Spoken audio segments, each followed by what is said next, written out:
Gravitational potential energy, because you know that gravitational, from the word gravitational, G P E, gravitational potential energy. Okay, so gravitational potential energy basically is the energy which is stored in a body due to the work done against the force of gravity.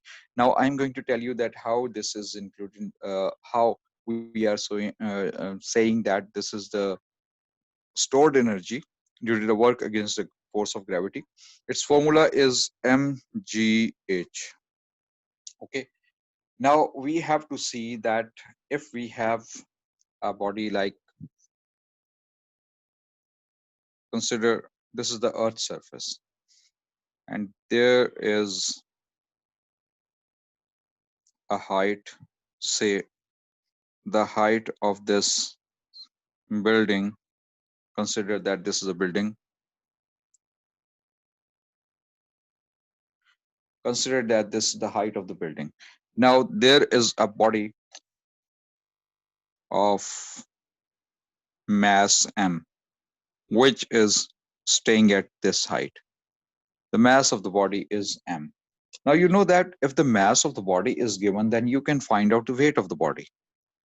Okay, and if this body is lying at this certain height, it means this body is possessing certain potential energy, because when you will release this body, it will fall down, it will fall down on the ground itself, it will fall down itself on the ground.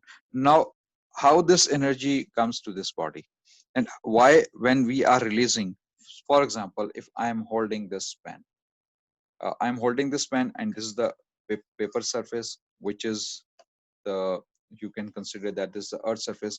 When I'll release this pen, this will go down on the paper, so it has to fall down from where this energy comes to this pen. Again, you can see that when I am releasing this pen, just like this, so it is coming down. Why it is coming down? From where this pen is gaining energy.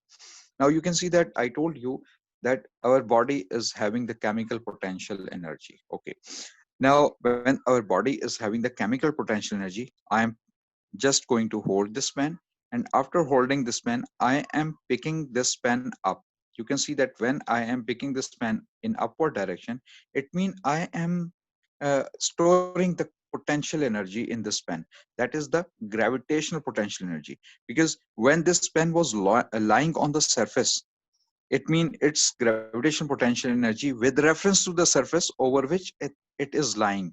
If we are talking about this white surface, which you can see on the screen, if we are talking about this white surface, when this pen is lying on this white surface, okay, so we can say that according to this white surface, or with reference to this surface over which this pen is lying, we can say that it has no potential energy.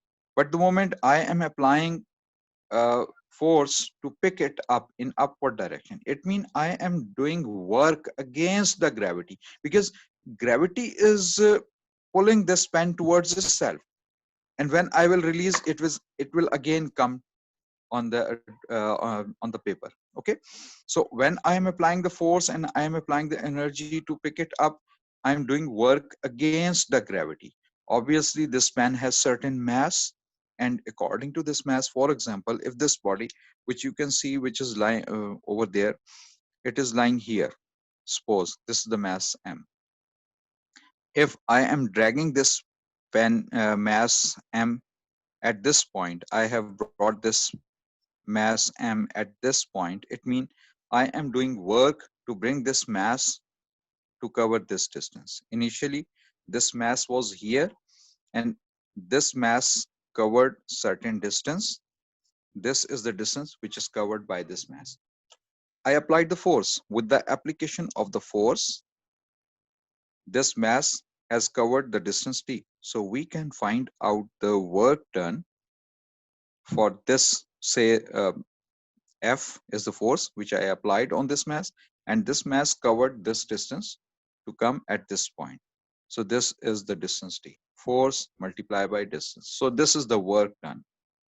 So this is the definition of work which I have already told you, that whenever you are doing certain work on a body, it means you are applying the force on the body and the body is moving in the direction of the force. So work is done. Now come to this point. When this body was here, now what I am going to do, I am going to apply the force to pick this body in upward direction. Okay, I am going to apply the force to pick this body in upward direction. Now you will be thinking that how much force I am going to apply.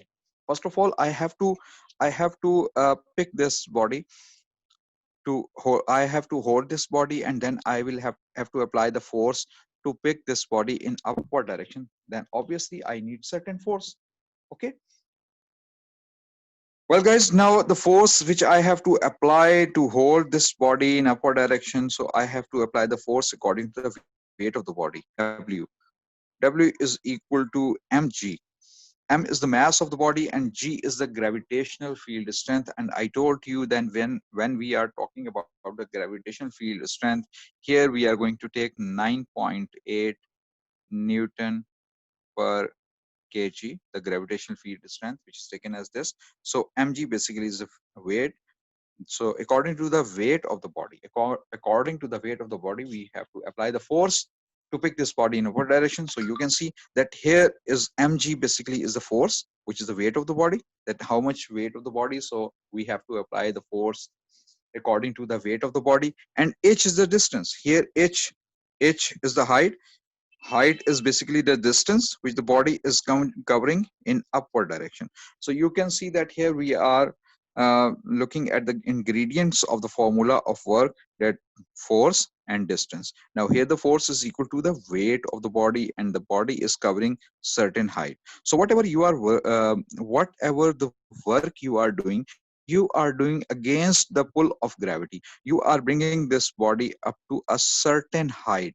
So when you are bringing this body with the application of certain force up to a certain height, so that energy which was in your body, that energy is doing work against the pull of gravity, because gravity is trying to pull this mass downwards, but you are applying the force to pull this body in upward direction. So when you are doing the work against the pull of gravity, it means that energy being stored in this body. And when you will release this body, when you will drop this body will automatically come down with the due to that stored potential energy. That is why the gravitational potential energy has a formula mgh. And obviously it is energy, so what should be its unit? You are aware of here from the definition. It is clear: energy stored in a body due to its condition or change in its shape and size. For example, elastic potential energy in a stretched or compressed spring or rope. Mathematically, the elastic potential energy mgx. Here, instead of h, we are using x, as you know that x is the extension in the spring, which we have already learned in the case of Hooke's law. Thus, x is the extension, x for extension. Okay, now we are going to understand this with the help point. Remember this: whenever you are going to lift a body in upward direction, whenever you are lifting a body in upward direction, you need to apply the force which must be greater than the weight of the body, because while during the course of going in upward direction, it need more force than the weight of the body. If you are applying the force equal to the weight of the body, then obviously the body will remain at a certain point. Okay, now elastic potential energy. Now you can see that if this spring is not in compressed form or not, neither compressed nor stretched, so it means this spring has no elastic potential energy. But if I am compressing this spring like this, you can see that it has gone somewhere. Okay, I got it. You can see that if I'm compressing it, it has in this compressed form, compressed form, let me show you on this. Okay, now you can see clearly that in if I'm compressing this like this, so now it has the elastic potential energy. The moment I release it, it will go itself it will extend itself. Okay, so in this way it is having the elastic potential energy. In the same way, if I am extending it like this, the moment I am releasing it, it is also coming back to its original shape. So this type of potential is called the elastic potential. So you must be able to understand that whenever you are winding a clock, for example, in the past history, you might have seen the clocks which need to be winded. So in those clocks, we need spring, etc. So basically, elastic potential energy is a spring, is in the spring, etc. And these type of bodies. Another thing, I also discussed the chemical potential energy, and then I discussed the nuclear potential energy. As far the nuclear potential energy is concerned, now let us discuss the nuclear potential energy, how this is. In the next class, inshallah, I'll tell you that what is nuclear potential energy, and I'll also show you, inshallah, that what are the, first of all, nuclear potential energy is, it is obtained during nuclear fission and fusion. I'll explain these two processes, nuclear fission and nuclear fusion. The energy can be found by Einstein's energy equation. E is equal to mc square. I'll explain you, where E is energy, m is the mass, and c is the speed of light. Okay, so nuclear potential energy. To understand the nuclear potential energy, nuclear potential, nuclear potential energy. To understand this nuclear potential energy, you must be able to understand that you must be aware of one important thing, the nuclear reactor and the fuel which is used in the nuclear reactors like uranium. You might be aware of that. What is uranium?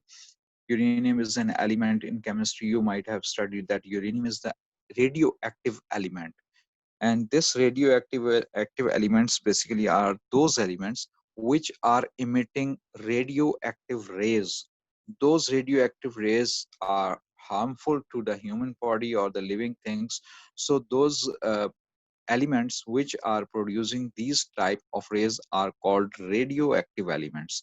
There are certain other elements like uranium you can see in the chemistry. So here we are going to discuss the energy equation first of all, then we will discuss in the later class, inshallah, that how the fission and fusion are taking place, and I'll also try to show a video related to that, inshallah. So first of all, I'm going to tell you the equation. For example, if you have a mass of uranium, say m is the mass of the uranium is m, and small c, here small c is the velocity of light, velocity of light. And I think so you people might be aware of that, how much is the velocity of light. Then okay, someone has written that 3 into 10 raised to power something. Okay, let me see that how many of you are aware of. Oh, okay, so it is velocity of light is so c is 3 into 10 raised to power 8, 10 raised to power 8. What is, well guys, so 3 into 10 raised to power 8 is meter per second is the velocity of light. So Einstein discovered that E for energy, E here I am representing the energy. So remember this, E I am representing energy, E is equal to mc square. Here this is the Einstein's energy equation. E is equal to mc square. M is the mass and c is the square. Here's this square is only on c, not on m. So remember this. For example, if you have the mass of uranium, suppose you have the mass of uranium, U for uranium, you know the symbol for uranium. Suppose you have half kg. 0.5 kg. You have to take mass in kgs. If you are doing work calculations with the help of the energy equation of Einstein, then you will have to take the mass in in kgs. So here you have to find out that if you have half kg of uranium, then how much energy is being produced. So with the help of this formula, E is equal to mc square. M is the mass, which is 0.5, and multiply it with 3 into 10 raised to power 8 whole square. Okay, so 0.5, 3 square is 9 into 10 raised to power 8 twos are 16. So this is 4.5 into 10 raised to the power 16. You can see. Very good, very good. So Rana Lee Zan has also given me the answer. Okay. There are certain other students who are writing the answer. So you can see that in this way we can do the calculations. I have given you that you can write the calculations like this. Okay. So this is the way that how you are going to calculate it. First of all, you have to take the square of the light, and then you will have to multiply it with this mass of it. So what we have to write here, the what is the unit? Joules. Yes, the joule is the unit, because this is the form of energy release. So this much energy is being released. Now you can imagine that how much huge amount of energy being released only with the help of the 0.5 kg of uranium. If you have with very small quantity of uranium, which is 0.5 kg, so this much huge quantity of energy can be produced with the help of that uranium.